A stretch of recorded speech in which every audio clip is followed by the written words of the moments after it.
All right, so I think we're going to sort of follow a theme here for the next three horses and talk about horses that were famous for their roles in the military. And we'll start with Comanche. Good. Comanche was a small horse at 15 hands, a Mustang lineage, bought in a wild horse roundup. Well, it still happens today. Yeah, gelded and sold to the U.S. Army for $90. And the reason Comanche is famous is because he is known as a last lone survivor under Custer's command at the Battle of Little Bighorn. So the last living thing.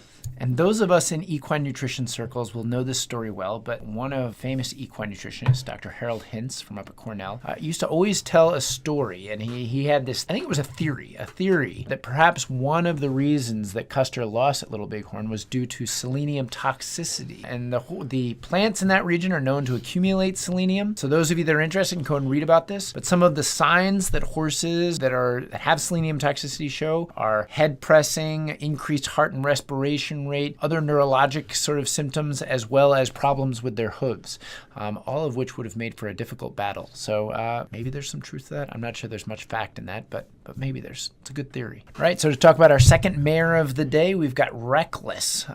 She was a Korean racehorse of all things, purchased in 1952 to help the Marines in the Korean War. And she served a very important role, supporting the troops through both delivery of supplies to the front lines and also evacuation of some of the wounded soldiers. For those that served with her, she played a very important role, not only through the work that she did, but also through a good source of uplifting morale among the troops. Yeah, she was incredible, the way she did everything herself on the front lines. When she got back to the United States, she actually was awarded 2 Purple Hearts and a Marine Corps Good Conduct Award, as well as many other military awards. Yep. Ultimately, she was promoted to Staff Sergeant, which is an incredible rank for a only horse person, that got that, let alone a horse. Eventually did pass away in 1968, but not before having 4 foals, 3 of which passed along her lines.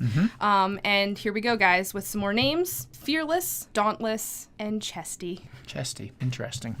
And our last war horse we're going to talk about is Traveler, General Lee's horse in combat. American saddlebred, 16 hands, so a good-sized horse. Sure. Gray with black points. Excellent. And I think for us, the thing that spoke most to Traveler is what General Lee actually had to say about Traveler. So this was a quote to an artist who wanted to paint a portrait of Traveler, and it says, "If I was an artist like you, I would draw a true picture of Traveler, representing his fine proportions, muscular figure, deep chest, short back, strong haunches, flat legs, small head, broad forehead, delicate ears, quick eye, small feet, and black mane and tail. Such a picture would inspire a poet whose genius could then depict his worth and describe his endurance of toil, hunger, thirst, heat and cold, and the dangers and sufferings through which he has passed. He could dilate upon his sagacity and affection and his invariable response to every wish of his rider. He might even imagine his thoughts through the long night marches and days of the battle through which he has passed. But I am no artist, Marquis, and therefore can only say he is a Confederate gray." All right, we're in the final stretch. That's right. Next famous horse is Farlap. Speaking of stretches. Yeah.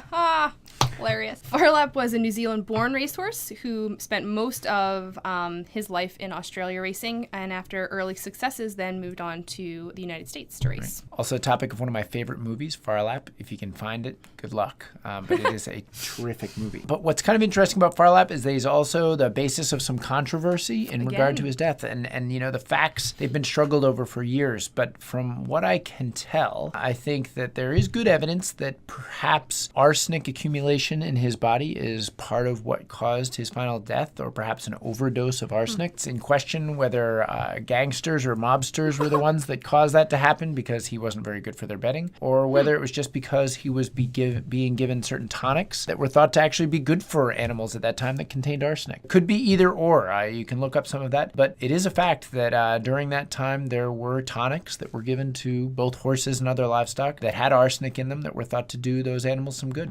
So we've had a lot of fact versus fiction as we've talked through this, and sort of continue along that theme, we'll talk about the famous Misty of Chincoteague. Absolutely. Misty of Chincoteague near Assateague Island. The wild horses, they're there, right? Wild horses. But, interestingly enough, the Misty, that is the basis for the book Misty of Chincoteague, was never a wild horse. What?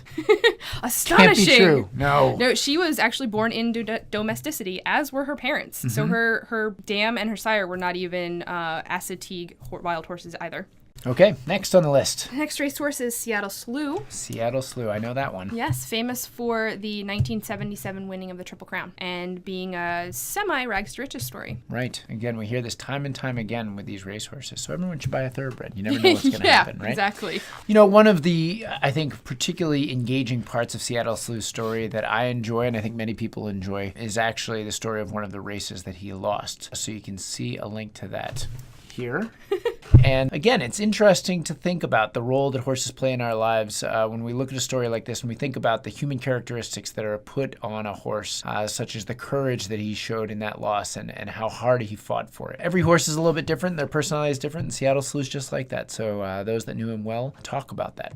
Okay, so since we've talked about the 1977 Triple Crown winner, let's talk about the 1978 Triple Crown winner. 2 in a row? Seriously? It's amazing. It's amazing. So we're talking about affirmed. No list of famous horses would be complete without our last Triple Crown winner. And this was immediately after Seattle Slew, so pretty incredible. It is, and what makes their time in history so much more incredible is that they actually faced. So they're the only 2 Triple Crown winners to actually race against each other, and the outcome was Affirmed did win. And Affirmed also, believe it or not, around that time was one of the top and had the top earning horse at over $2 million in his career. All right, so for all you quarter horse lovers out there, I'm sorry, but we did not find many famous quarter horses. So, maybe put in your comments, what are the famous quarter horses we missed? Because the only one we found is Doc's Keepin' Time. Again, this name thing comes up again and again.